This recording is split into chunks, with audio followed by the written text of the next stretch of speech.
In your own Olympiad of novelists, living and dead, who are the ones that inspire you, challenge you, threaten you? Well, I'm only interested in what I can admire, and there's a great many writers. I mean, you wouldn't seriously want to know all the writers I admire. The list would go on for hours. I want to know the ones you light candles to, I don't like candles to anyone. I reread the writers I admire all the time, and I only hesitate because it's a chance to pay tribute to writers, and there are so many. Well, to name American writers, Donald Barthelme, Elizabeth Hardwick, John Updike, James Salter. I could go on and on and on.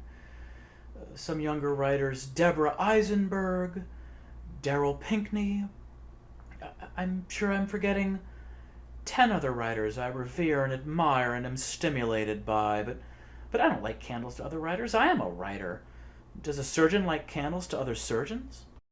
No, I don't think they do. I think they admire and try to learn from and be stimulated by. It's too serious to be sentimental. Did you really say what Entertainment Weekly quotes you as saying, in effect, who is Camille Paglia? What do you mean, did I really say it? You mean, do I really say it? Oh, of course I did say it. What? What a way to ask me, did you really say something? Entertainment Weekly reported, yes, I really did say it. Meaning what? I'm sorry.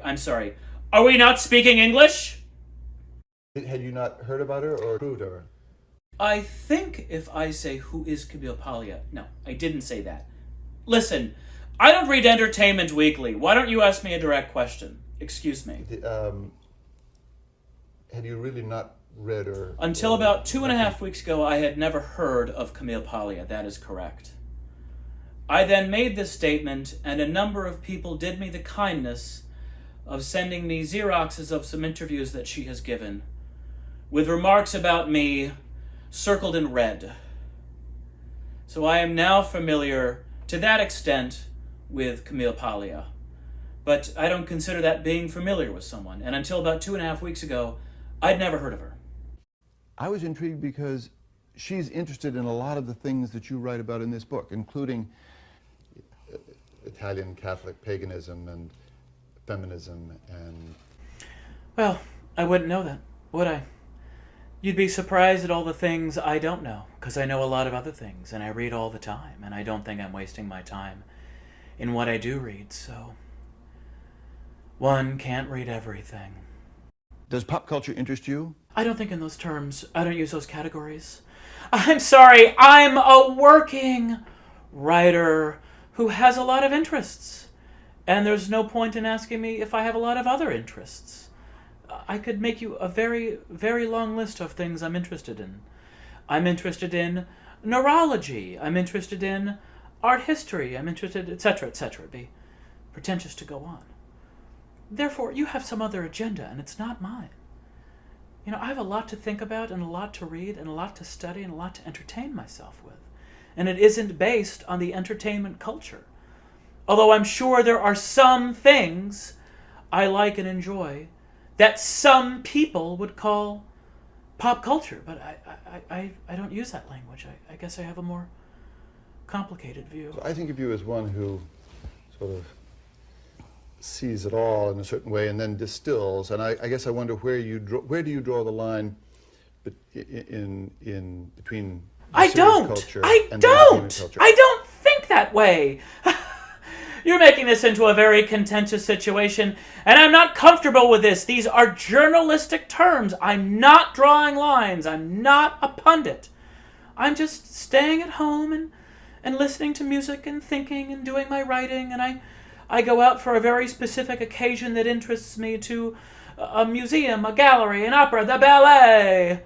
And I don't need these journalistic terms. I'm not drawing lines. I'm not a pundit. What is your hope for left-wing politics? I can't tell you. I can't answer such a question.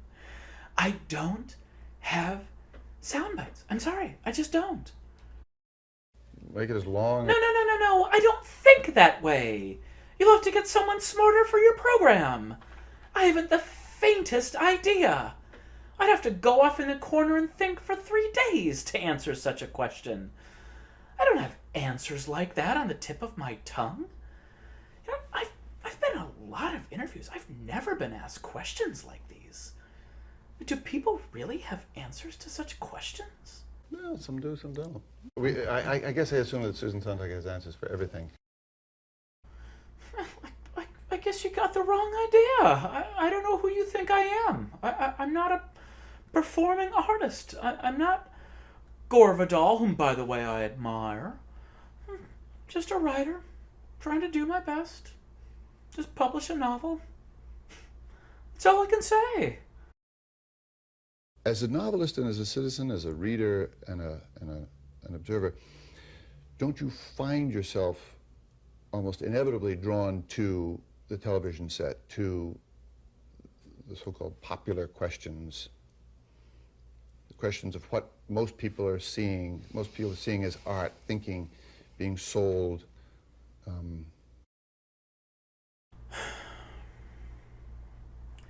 No.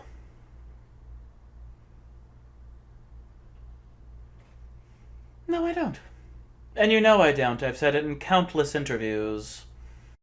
Not that I'd read. Then you haven't read many interviews. Maybe that's the problem.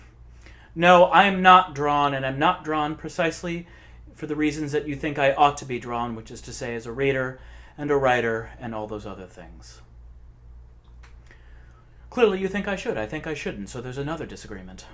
Well, I guess I feel we all have to be, whether we like it or not. No, that's what you think. I think it's very important that many of us not. It's a fair answer. Down with television! That's Susan Sontag explaining, in a sense, why Camille Paglia dismisses her as Miss Mandarin in her New York apartment. But now somebody's got to explain to Paglia that for all her mocking, Sontag's got a bestseller on her hands. I'm Christopher Lydon. Good night.